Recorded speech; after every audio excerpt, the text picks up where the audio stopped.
محترم ناظرین، السلام علیکم ورحمۃ اللہ وبرکاتہ۔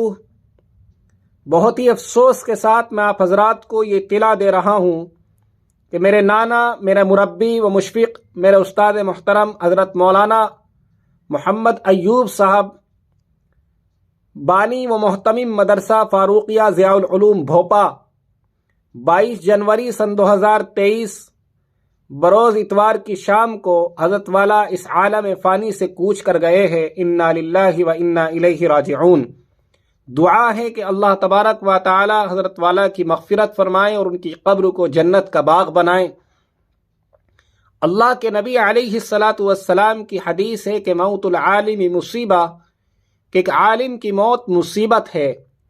یعنی اگر کوئی عالم اس دنیا سے جا رہا ہے، ہمارے درمیان سے رخصت ہو رہا ہے، تو ان کی موت کو ہمیں معمولی موت نہیں سمجھنا چاہیے، اس لیے کہ جب تک اس عالم کے اندر علماء کا وجود ہے تو یہ دین، یہ مذہب اسلام باقی ہے، اور جس دن ان علماء کا وجود ختم ہو جائے گا تو مذہب اسلام بھی ختم ہو جائے گا۔ اس لیے کہ اللہ کے نبی علیہ الصلاۃ والسلام کی حدیث ہے کہ قرب قیامت میں علم کو اٹھا لیا جائے گا، اور علم اٹھانے کی صورت یہ ہوگی کہ اللہ تبارک و تعالی یک کے بعد دیگر علماء کو اٹھاتے چلے جائیں گے۔ ناظرین، بہرحال حضرت مولانا ایوب صاحب مظفر نگر کی دینی و علمی ایک بہت بڑی شخصیت تھی۔ حضرت والا امام المنطق والفلسفہ، جامع المعقول والمنقول، علوم شاہ ولی اللہ کے شارع، قابل رشک مفسر، حدیث نبوی کے ماہر، علم و عمل کے جامع، بزرگوں کے مزاج سے منسلک، تواضع و سادگی کے پیکر، اپنی ذات و صفات میں پہاڑوں جیسے بلند قد و قامت کے مالک، بلا مبالغہ اور حقیقتاً علم کا پہاڑ، بے غرضی و بے لوسی سے مجسم، قاطع بدعت، ماحی سنت، عبقری شخصیت کے حامل استاد الاساتذہ حضرت مولانا محمد ایوب صاحب رحمت اللہ علیہ علمی دنیا میں محتاج تعارف نہیں ہیں۔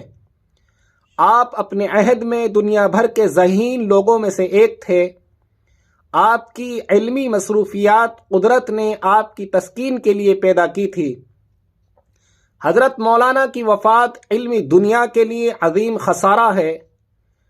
حضرت مولانا میدان علم و فن کے شہ سوار اور تدریسی تجربات رکھتے تھے۔ آپ کو منقولات و معقولات ہر دونوں میں یکساں دسترس حاصل تھی۔ بالخصوص علم منطق میں ان کا کوئی ہمسر نہیں تھا۔ آپ استقامت و جرت کے پہاڑ تھے۔ حضرت مولانا کے پاس بلا تفریق مذہب ملت عوام الناس اپنا فیصلہ کرایا کرتے تھے۔ ہمہ وقت بلا تفریق مذہب لوگوں کی آمد و رفت رہتی تھی۔ آپ ہمیشہ حق و صداقت کی آواز بلند کرتے رہے۔ حضرت نے بدعت کا خاتمہ بڑی سختی کے ساتھ کیا، خصوصاً جب بھوپا میں قیام پذیر ہوئے اور مدرسہ ضیاء العلوم کی بنیاد ڈالی تو روز اول سے ہی آپ نے بدعت کے خلاف صدائے حق بلند کی، کیونکہ یہ خطہ اہل بدعت کا گڑھ تھا اور حضرت نے سب سے پہلے بدعت کا زور توڑا ہے۔ اللہ جل شانہ نے حضرت مولانا محمد ایوب صاحب کو بے انتہا قوت حافظہ اور سریع الفہم عطا کیا تھا۔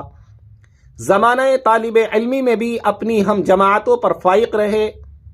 آپ کے اساتذہ آپ کی شدت ذکاوت، قوت حافظہ، آپ کی حاضر جوابی اور وسعت مطالعہ پر حیرت کا اظہار کرتے تھے۔ آپ مشکل سے مشکل اور فنی پیچیدگیوں، فلسفے کی گتھیوں اور منطقی اصولوں کو ایسے انداز سے حل فرماتے تھے، یوں محسوس ہوتا تھا جیسے اس مقام پر کوئی اشکال تھا ہی نہیں۔ آپ اپنی فی البدیہی تقریر سے مغلق عبارات اور مقامات کو حل کرتے چلے جاتے تھے، اور سننے والوں پر ایسی سحر انگیز کیفیت طاری ہوتی تھی کہ جی کرتا تھا کہ درس کبھی ختم نہ ہونے پائے۔ اللہ تبارک و تعالی نے حضرت مولانا کو سادگی کا پیکر بنایا تھا۔ جس کسی کو بھی آپ سے تعلق یا وابستگی نصیب ہوئی وہ آپ کا مرید ہوئے بغیر نہ رہ سکا۔ حضرت مولانا خوددار تھے۔ روزمرہ کی ضروریات کو تو دودھ بیچ کر، گھڑیوں کی مرمت کر کے پورا فرماتے تھے، اور اسی کے ساتھ آپ نے تمام عمر دینی خدمات کو انجام دینے میں صرف کر دی۔ حضرت مولانا کے تلامذہ میں دارالعلوم دیوبند موقر استاد حضرت مولانا خضر احمد کشمیری، قاری ریاست استاد دارالعلوم دیوبند، مفتی مظفر شیخ الحدیث دارالعلوم سوپور کشمیر، مفتی عبد الرحیم کشمیری، نیز سینکڑوں ہزاروں کبار علماء حضرت کے ہی فیض یافتہ ہے جو ملک کے کونے کونے میں دین کی اشاعت کر رہے ہیں۔ آپ مدرسہ مدینۃ العلوم سکندرپور، مدرسہ شمس العلوم ٹنیڑا، مدرسہ بحر العلوم کشن پور کے بھی ذمہ دار بھی رہ چکے ہیں، اور اب مدرسہ فاروقیہ ضیاء العلوم بھوپا کی بنیاد ڈالی اور وہیں قیام پذیر تھے۔ حضرت کی پیدائش ضلع مظفر نگر کے مشہور گاؤں تیوڑا میں 1948 کو ہوئی تھی۔ ابتدائی تعلیم عربی فارسی درجات کی ابتدائی کتب گاؤں میں ہی حاصل کی۔ اس کے بعد آپ مدرسہ شمس العلوم ٹنیڑا میں تحصیل علم کے لیے داخل ہوئے، اور حضرت مولانا شبیر احمد صاحب باغووالی سابق استاد دارالعلوم دیوبند، مولانا نذیر احمد جانسٹی، حضرت مولانا قاری جمشید صاحب استاد دارالعلوم دیوبند، اور حضرت مولانا عبدالحی صاحب پرتاپ گڑھی جیسی علمی اور بزرگ ہستیوں کے سامنے زانو تلمیذ ہو کر فیض حاصل کیا، اور پھر آپ دارالعلوم دیوبند تشریف لے گئے اور سند فراغت حاصل کی۔ حضرت شیخ نے 75 سال عمر پائی۔ آپ میں قرون اولیٰ کی سادگی تھی، آپ کو دیکھ کر قرون اولیٰ کے مسلمانوں کی یاد تازہ ہو جایا کرتی تھی۔ میں خود حضرت والا کا شاگرد ہوں۔ میں نے 6 سال تک حضرت کے سامنے یعنی ششم تک کی کتابیں پڑھی ہیں۔ میں نے اپنی زندگی میں حضرت کو کبھی کلب کا کپڑا، سوتی کپڑا پہنتے ہوئے نہیں دیکھا۔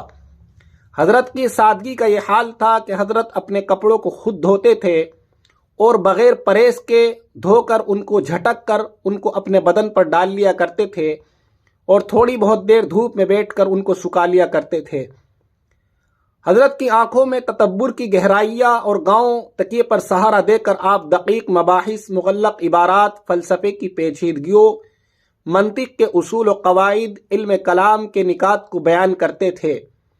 آپ کی گفتگو بڑی متاثر کن ہوا کرتی تھی۔ موضوع سیاست، یوں تو موت سنت آدم ہے، اس سے کسی کو فرار حاصل نہیں۔ یہاں جو بھی آیا ہے جانے کے لیے ہی آیا ہے۔ اللہ تبارک و تعالیٰ فرماتے ہیں کل نفس ذائقۃ الموت، کہ ہر جاندار کو موت کا ذائقہ چکھنا پڑے گا۔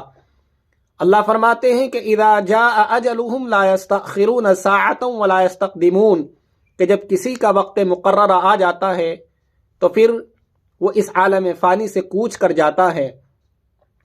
مگر کچھ شخصیات ایسی ہوتی ہیں ناظرین جن کے جانے سے فرد واحد ہی نہیں بلکہ پوری ملت کی موت واقع ہوتی ہے۔